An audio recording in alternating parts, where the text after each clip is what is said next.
சுதந்திர தினத்தையொட்டி தூத்துக்குடி ஊராட்சி ஒன்றியம் மாப்பிள்ளையூரணி ஊராட்சியில் கிராம சபை கூட்டம் நடைபெற்றது.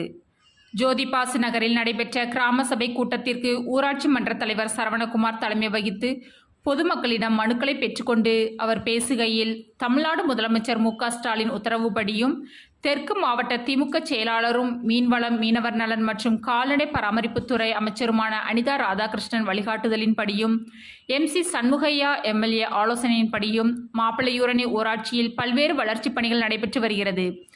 ஜல்ஜீவன் திட்டத்தின் கீழ் மாப்பிள்ளையூரணி ஊராட்சிக்கு குடிநீர் வழங்கப்பட்டு வந்த நிலையில் அதில் ஏற்பட்ட சில குளறுபடிகளால் தண்ணீர் வரத்து குறைந்துள்ளது. விரைவில் அனைத்து பகுதிகளுக்கும் சீரான குடிநீர் வழங்க நடவடிக்கை எடுக்கப்படும். மேலும் புதிய சாலைகள், வடிகால் பணிகள் படிப்படியாக அனைத்து பகுதிகளுக்கும் செயல்படுத்தப்படும் என்றார். அப்போது வீரபாண்டிய கட்டபொம்மன் வேடமணிந்த கல்லூரி மாணவி ஒருவர் வீட்டுமனை பட்டா கேட்டு மனு அளித்தது சுவாரஸ்யமாக அமைந்தது.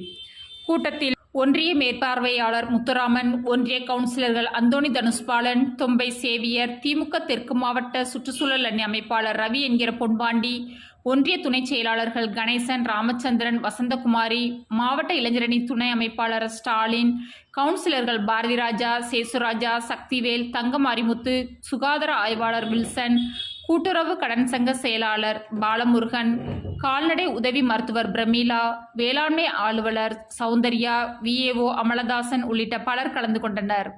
ஊராட்சி செயலர் ஜெயக்குமார் நன்றி கூறினார்.